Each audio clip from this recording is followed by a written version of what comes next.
नमस्कार, जय श्री सीताराम। राम राम। आज की मेरी कथा है समुद्र का राम जी के पास आना। दूत रावण से बोलता है कि हे महाराज, जनक सुता रघुनाथ दीजिए, इतना कहा मोर प्रभु कीजिए। हे राजन, जनक सुता को, सीता जी को, रघुनाथ जी को दे दीजिए, इतना कहना मेरा कर दीजिए। रावण क्रोधित हो जाता है।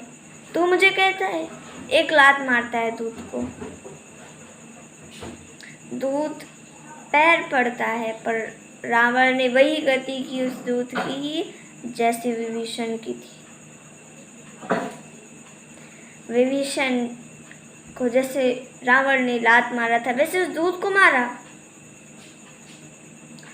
दूत अब जैसे विभीषण जी ने किया वैसे दूत भी करने लगा। देखिए, राम जी की छवि एक बार कोई देख लेना तो वो पागल हो जाता है, तो उनके व्यवहार, उनके स्वभाव पे तो मर सकता है।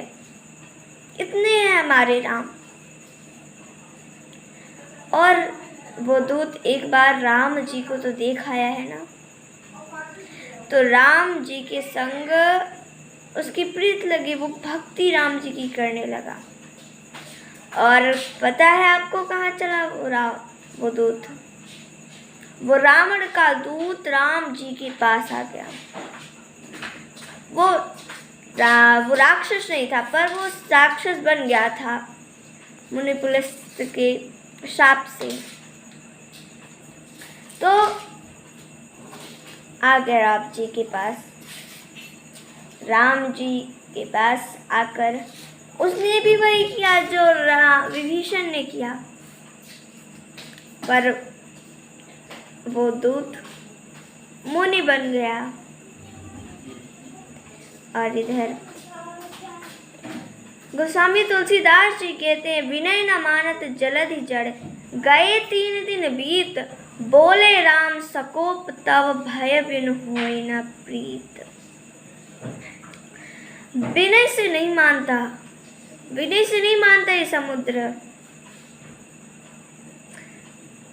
ये खल, ये जड़ समुद्र विनय से नहीं मानता।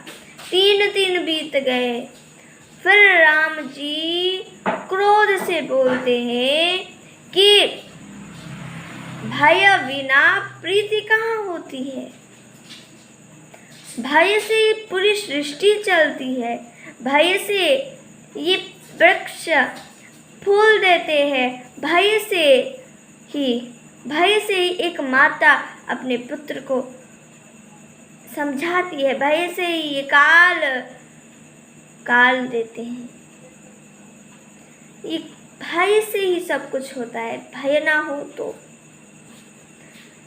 सब अपने मन का करें। भय से ही हम सुबह जल्दी उठते हैं कि भैया रहता है, शाम अगर हम लेट या देर में उठेंगे तो लोग क्या कहेंगे, भय होता है। हमारा कार्य कैसे पूरा होगा, तो भय होता है, इसलिए हम पहले उठ जाते हैं। तो राम जी क्रोधित होते हैं, कहते हैं भय बिना प्रीति कहाँ होती है। लक्ष्मण बाण सरासर आनु, 100 से पारित विसिक कृषाणु। लक्ष्मण जरा लाओ तो धनुष बाण, इसको अभी मजा चखाता हूँ। राम जी ने एक बार मारा, समुद्र के जितने भी पानी था वो सूखने लगा। बस मत्स्य, मछलियाँ और मकर, सर्प, जितने भी जीव जंतु रहते वे व्याकुल होने लगे।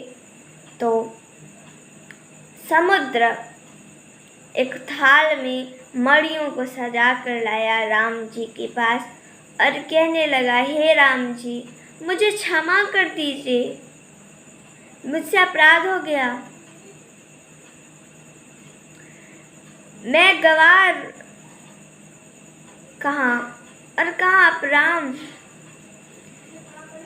ये दुष्ट समझ नहीं पाया। हे राम जी, ढोल गवार शूद्र पशु नारी सकल ताड़ना के अधिकारी। हे राम जी, ढोल और गवार, शूद्र और स्त्रियां, ये सब, इन सब को भय से रखना चाहिए, इन सब को देखना चाहिए, कहीं इधर उधर ना जाए।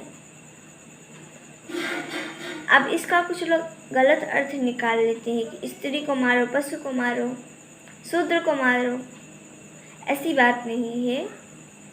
यहाँ ताड़न का अर्थ अलग अलग है। जैसे ढोल गवार शूद्र पशु नारी, तो ढोल की बात कर लेंगे। ढोल को अगर आप ठीक से नहीं देखोगे कि ये नट ठीक है, या उसको अच्छे से नहीं बजाओगे, तो उसमें से अच्छी आवाज़ कहाँ निकलेगी।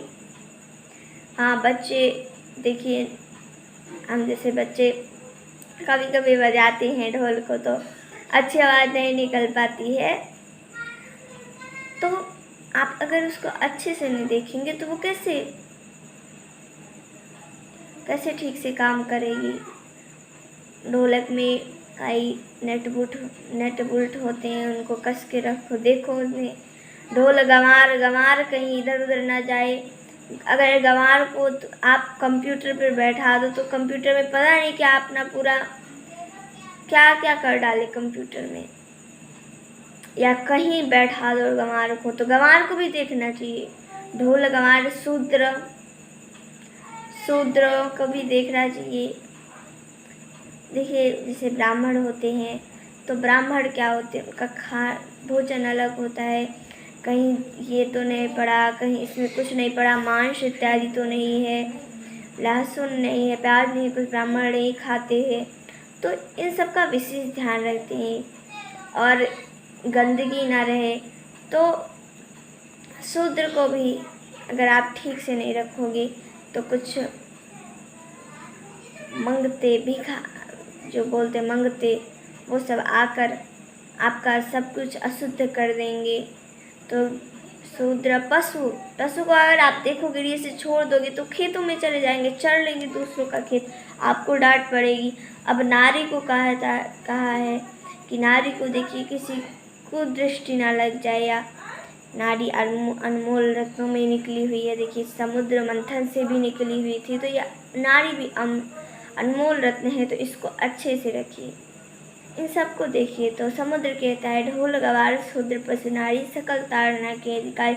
ढोल गवार शूद्र और पशु नारी को, इस सब को अच्छे से देखना चाहिए। हे राम जी, मैं गवार हूँ, मुझसे गलती हो गई। राम जी कहते, अच्छा बताइए कि क्या उपाय किया जा सके कि हमारी सेना समुद्र पार चली जाए। समुद्र बोलता है कि आपका मन हो तो मुझे सुखा दीजिए और फिर चले जाइए। राम जी कहते हैं, नहीं, आप कोई उपाय बताइए। तो समुद्र कहता है, हे राम जी, आपकी सेना में नल नील नाम के 2 वानर हैं।